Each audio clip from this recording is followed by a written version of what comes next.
Hey there, friends. If you're loving these deep dives into personal growth and soulful chats, make sure to subscribe to Mirror Talk Soulful Conversations.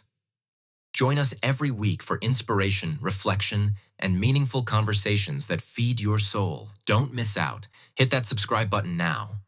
Pause. Take a break. Reflect on life. Your moment of greatness starts now.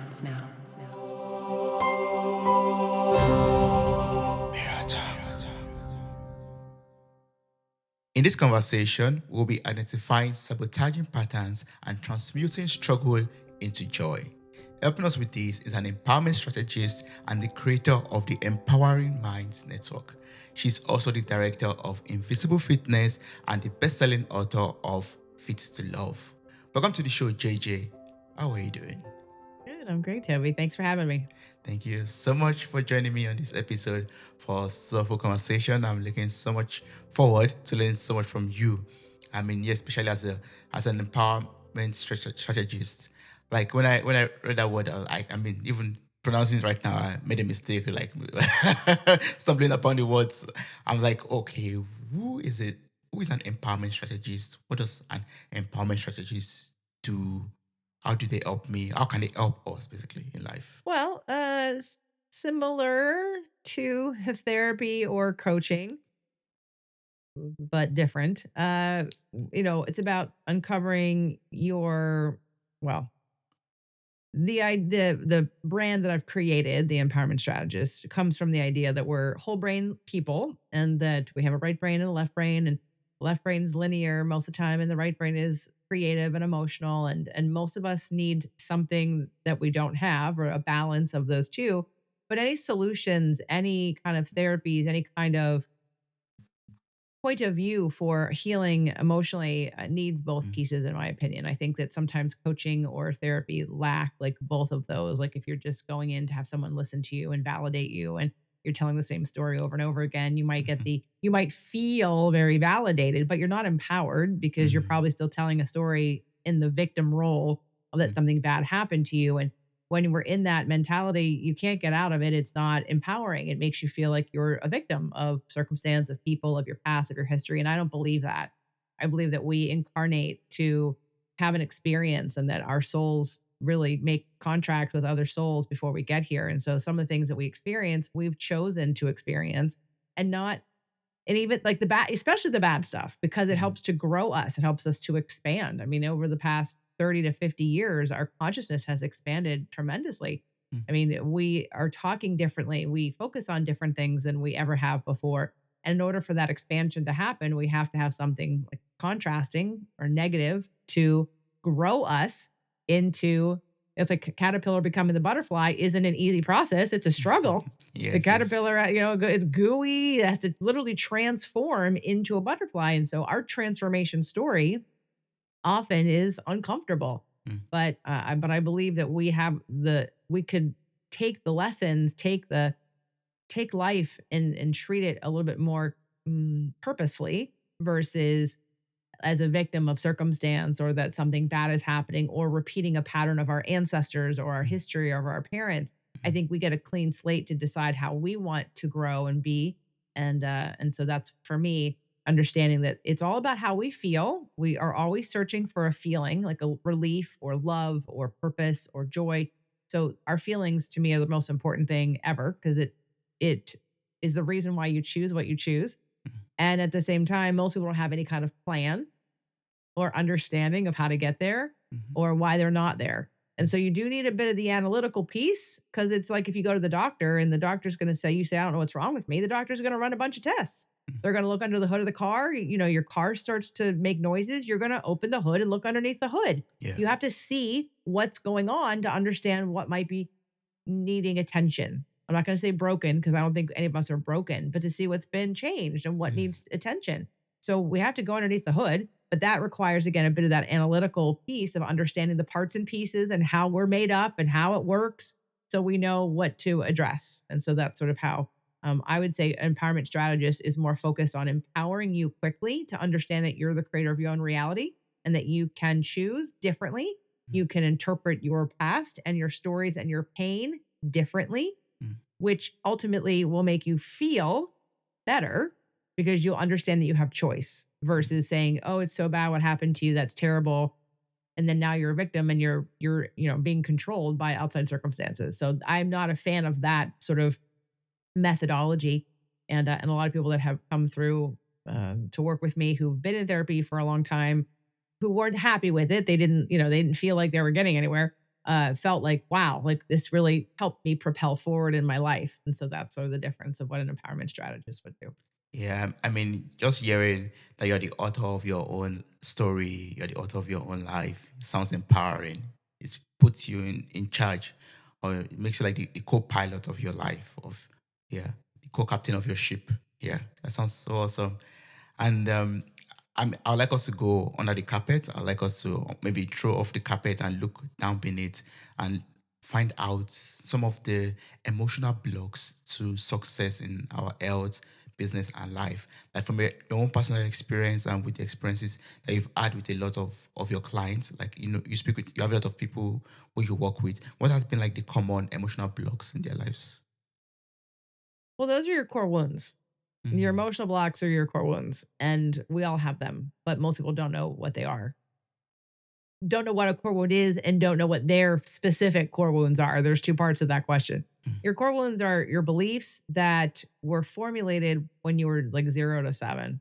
Any stresses that your mother was going through when she had you, then anxieties, things that kind of got put on you energetically, and then, of course, coming out into the world, and then your brain not having consciousness yet, just sort of interpreted things, but interpreted things in a data collecting survival necessity way, not in a like you and I could have a conversation and I could question why you feel a certain way or why you believe a certain way or how you interpret it. And you can be an observer and think about it and then give me your answer. But then I could also propose another way and you could think about that and go, oh, yeah, that makes sense too.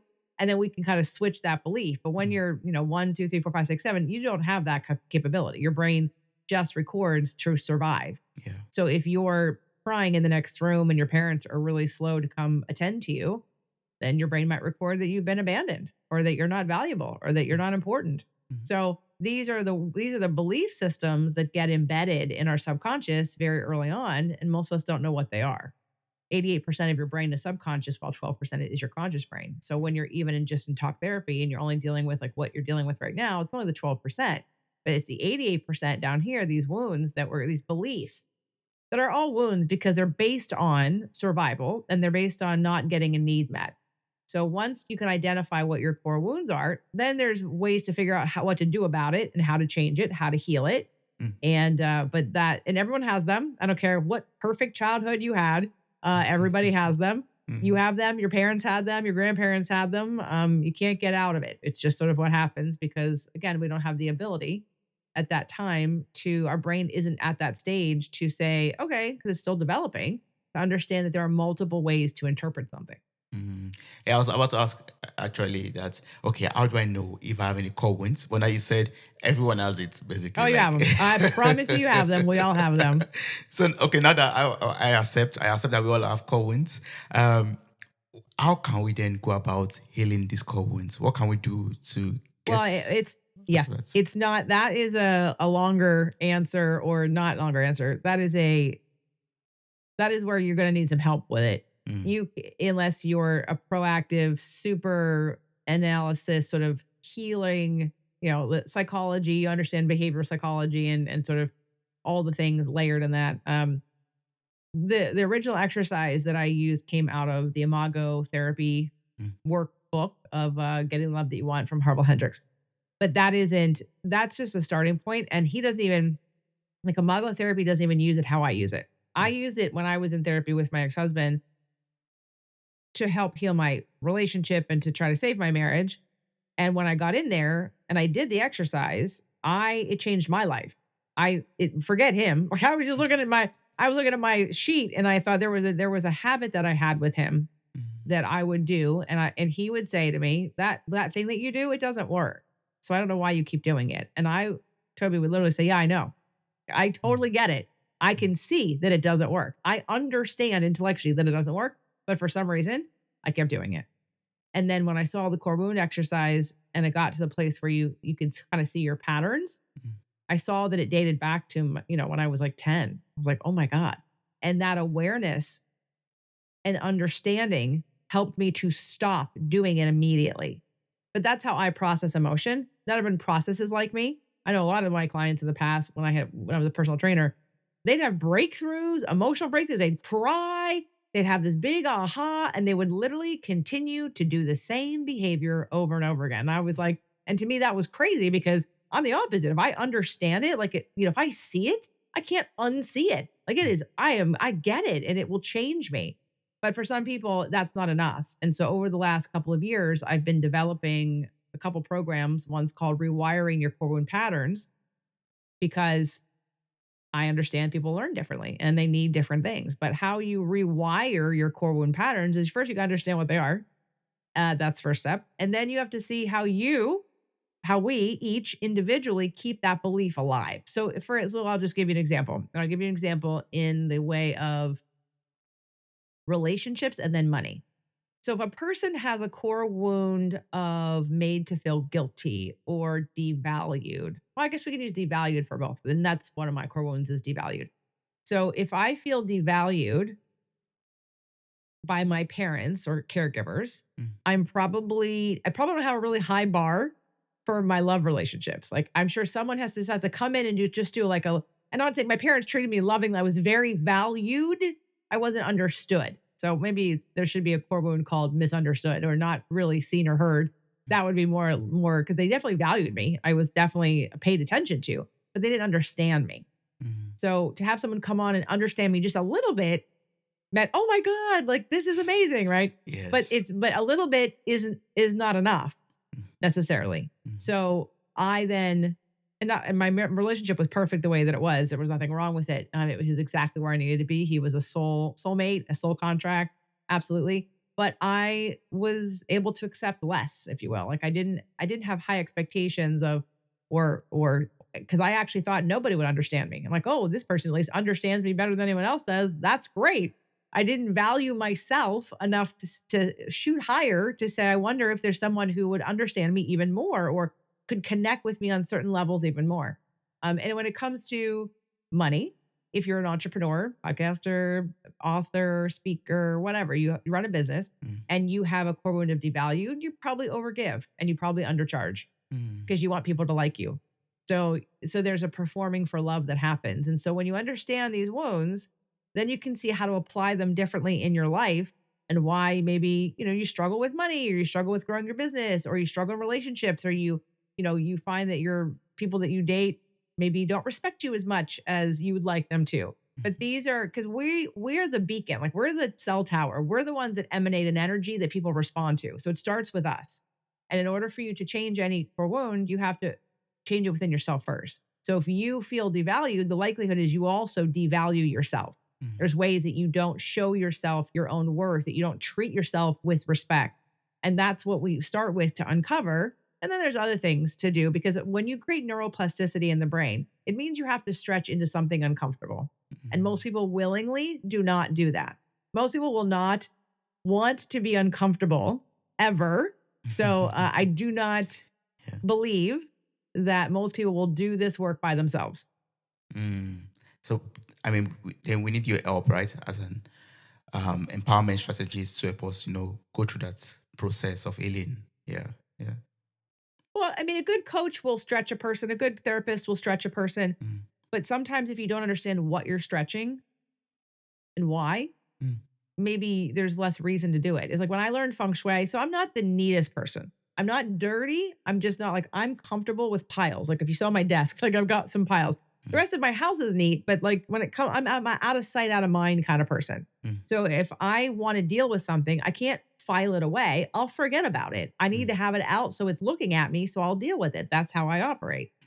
But if I have certain piles around, and I used to, operate like this all the time, even more, but then I learned about feng shui. And so if, you want a love relationship or you want some more cash flow in your life and you realize that where you have your stuff is in a money corner where your abundance flows. And if it's blocked because you have all this stuff there, that's a better reason to clean your office than just cleaning your office. Like, I don't care if I have to clean. I don't care that it's super neat, but I care if it's blocking my money, right?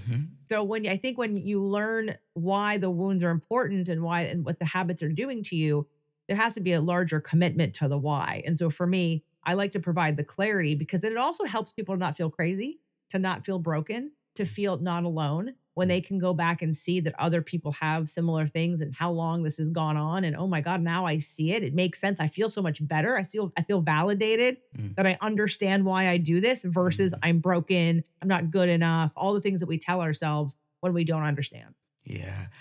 What I understand right now is that as soon as I can identify what the core wound is, the pattern also is, and I can understand the why behind it, then my healing begins. The healing can begin when you know what to do with it. So Oh. again, there's the first step of if your core wound is devalued, you have to say, well, how do I devalue myself? And then you change the things you do towards yourself. So if you say, well, I don't spend money on myself, well, then you got to go spend some money on yourself. I don't put myself out there. I don't speak up. I don't whatever. I always put other people first. Whatever you do, well, stop doing that and do the opposite of that. So that would be the first level of healing a core wound. And then is there like the next step afterwards? Once I've identified it and I started doing the opposite of my sabotaging patterns. What do I have to do in order to ensure that I am totally healed from the core wound? Well, I don't know that I ever think anyone's totally healed. I think just like a tree, like the longer a tree is alive, the deeper the roots go. Yeah. And there's also like layers of roots. I think that we can live happier, less stressful, more peaceful, calm, connected, all the things that people want when you remove the illusion and the stories that kept you stuck.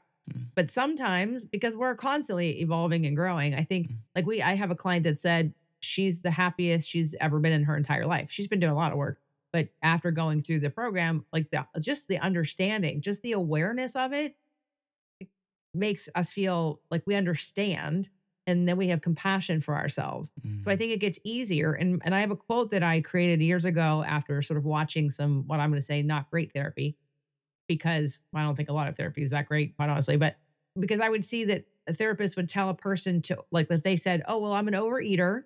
And then they'd say, well, don't go to the buffet or don't go to the party or eat before you go. And I'm like, that's not right. You're compensating, you're avoiding. To me, healing is when you're different in the same exact situation. When you could be standing next to the person who angers you and you feel love for them.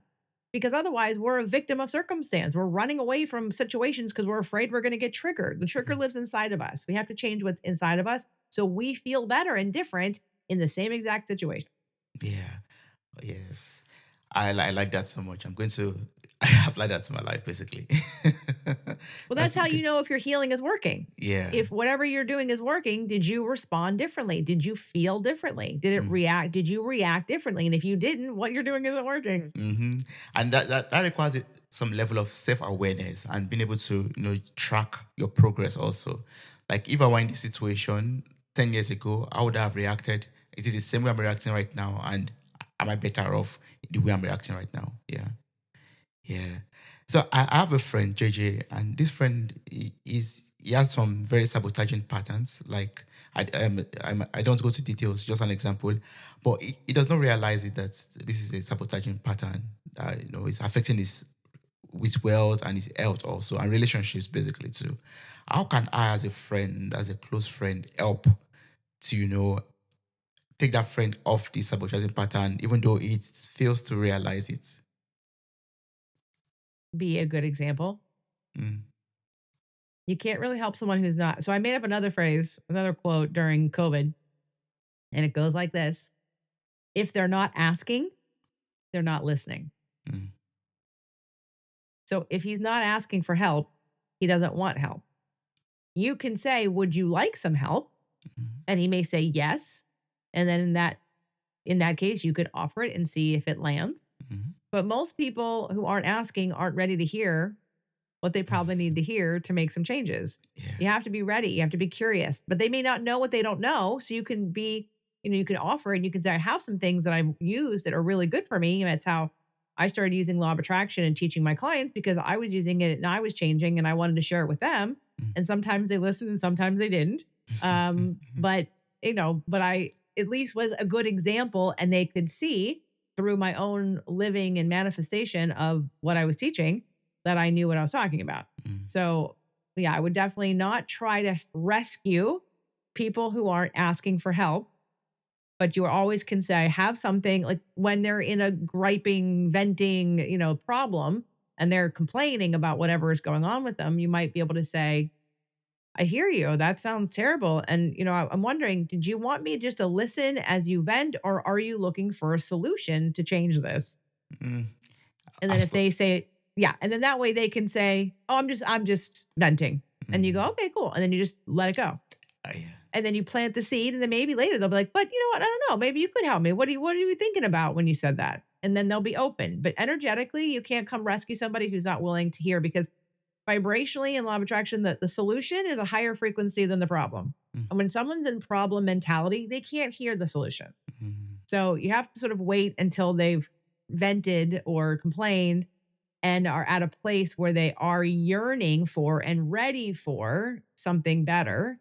And then they have to be willing to hear that. You don't want to tell somebody some great solution for a problem when they're in complaining mode, because they're not going to hear it.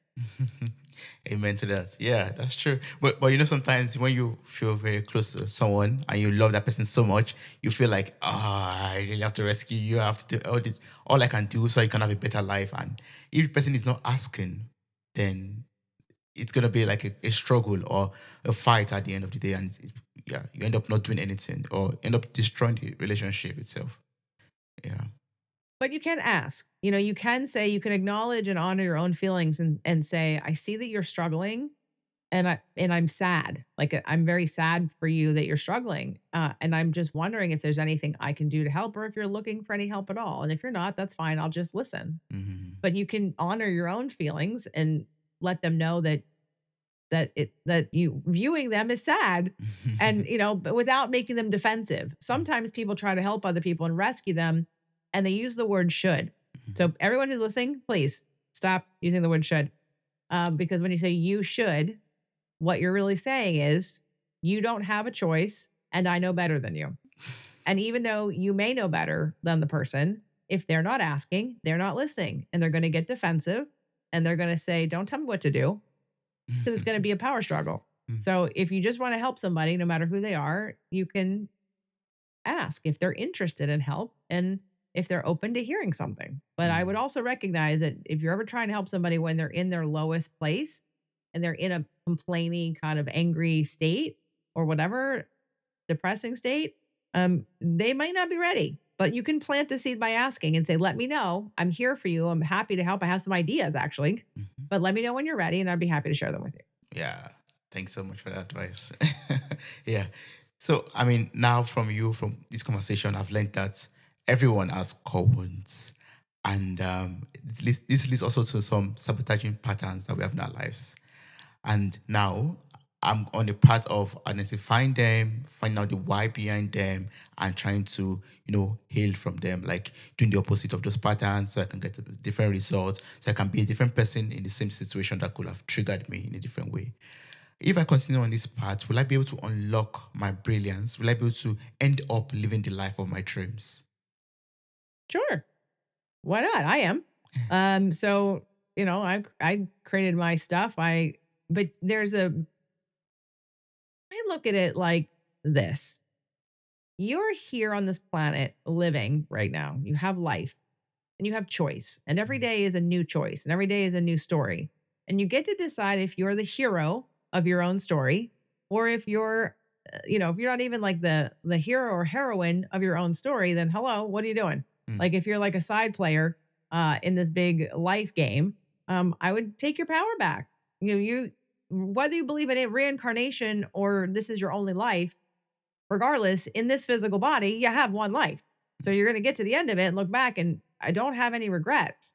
Life is here for us to invite us into as great as we want to be. And that doesn't have to be as big of a struggle. And sometimes when we deal with this emotional conversation, Toby, people, especially men, and I'm not saying you, but like a lot of men, it feels very messy and it feels like I have to let go of control. And people don't want to do that. But what they don't understand is that it takes up so much energy to repress your feelings and to do addictive behaviors that keep you from addressing it. And once you actually feel it and let it go, you feel free. You feel relieved. You feel spacious. And that's what I want people to understand about the emotional game. If you're doing work emotionally that isn't helping you to feel freer, happier, and relief, then that I would understand why. A lot of men don't like to go to therapy because there's usually no structure. You just go and talk, and you talk about what happened yesterday or why somebody angered you. And it's like, well, what's the point of that? Like, there's no structure. So of course it's frustrating. Yeah. But that's where, again, an empowerment strategist would be different in that there is a structure, and you can see and you can quantitate and quantify and qualify. Like you can see where things are happening. You can see where there's progress. You can see where the house is being built versus wondering if you're ever going to get to the end. That's very true. When you put a structure to things, I mean, my belief, then it helps you to be able to track things also properly. Yeah. I'm putting milestones. I'd like to just ask, I know we've talked about this already in some ways. I'd like to ask the role that our feelings and emotions, also play in our journey of healing. Like, how can we monitor our emotions and feelings? How can we control them? Especially when we're trying to, reverse our sabotaging patterns also. Well, let me ask you, and I'll be interested in your answer because Okay. because everyone's a little bit different. But okay, so if you were to be embarrassed, Toby, what happens to you? Or if I were to be embarrassed, I'm going to, I think I'll withdraw. I'll become very, very silent. Does anything physically happen in your body? In my body, I think I'll just feel this downness. I don't know. I don't know how to explain it, but maybe my Yeah. heart Does sinking. your body change at all when you become embarrassed? My heart just sinks into my belly, basically. Yeah. Okay. I know for some people, and I'm not this person, like I have a client who gets super red, Oh, like okay. her face and her chest, like she gets hives. If you get scared, what happens to you? Oh, when I get scared, then my face, can explode. Your face explodes. Okay. What about nervous? What happens when you're nervous? When I'm nervous, I start to sweat. You start to sweat. Yeah. Right. Okay. These are all physical manifestations of emotion. The body is reacting to an emotion on a physical level. Well, it's doing that all the time. But we don't see all of the ways. Like if we have toxic hatred and anger in our bodies, that stays in us, like that it usually lives in your lower back or in your digestion. So these are physical manifestations of emotion. So emotions, again, energetically are the foundation of everything. Like how your body feels, like stress. People understand the word stress, but and men prefer the word stress because they can relate, because stress sometimes has a badge of honor on it. But what stress is, it's emotion. Stress is emotion. They're the same.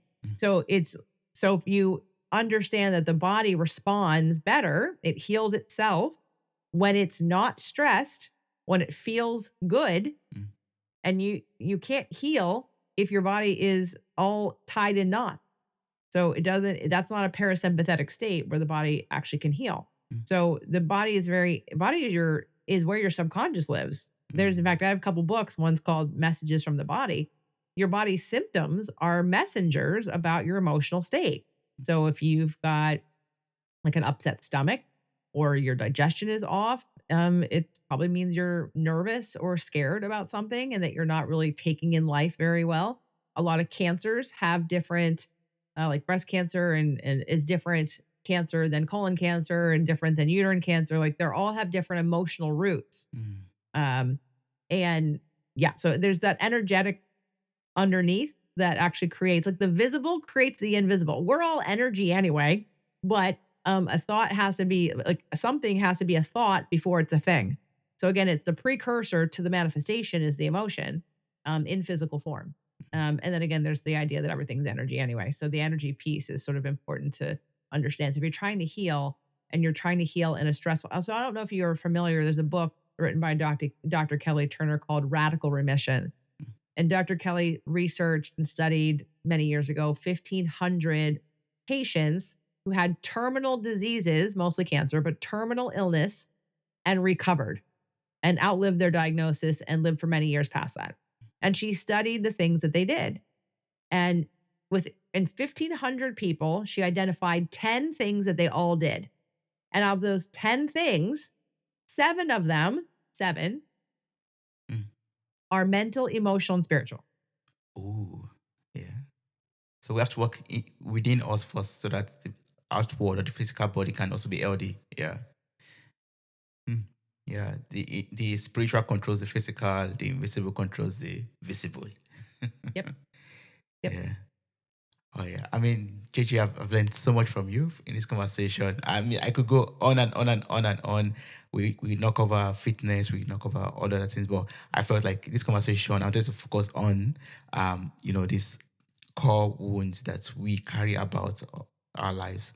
I'm so grateful that you're able to, shine some light on that and help us to know what to do in order to heal and also become better beings through that. Thank you so much. I know people are out there who would like to maybe get across to you, ask more questions, maybe about your books that we didn't talk about, also even engage in your service in the empowerment strategist service that you offer. What's the best way to reach out to you and to work with you? Well, I generally just work with people to listen to my show. And the reason is, so my show is free. So you can go to my podcast, and I would recommend Spirit, Purpose, and Energy. I have a whole network, but Spirit, Purpose, and Energy is probably the best show to go to. And there's, again, I think I just published number, I don't know, like 500 or something. Anyway, so there's like hundreds and hundreds of episodes for you to listen to, and they're free. There's a couple classes on my website, jjflizanes.com, jjflizanes.com. There's one particular that's how emotions affect healing and disease. That's one class. And the other class is 3 reasons why talk therapy is ineffective. And that, again, would be for anyone who doesn't feel like the therapy they're doing is making a big impact or really making major changes in their life. So I would recommend that. So I really just work with people who listen to my show because it's about the resonance and the know, like, and trust. Like, you have to trust me. I don't want someone to come and I have to tell you what I do or who I am.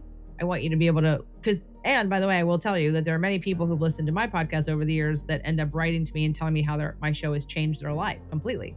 And I've never met them. They've never paid me. So there's plenty of tools and information on the show that you don't have to pay for. It's free. And, but then when you're ready and you're ready to take the next step, then you reach out and we'll talk about what the next step is. Yeah, that sounds brilliant. So I'll place the links to your website and to the podcast in the show notes of the episode. I encourage everyone to subscribe to the podcast, not just subscribe, but also listen to the episodes and reach out to JJ if you have any questions.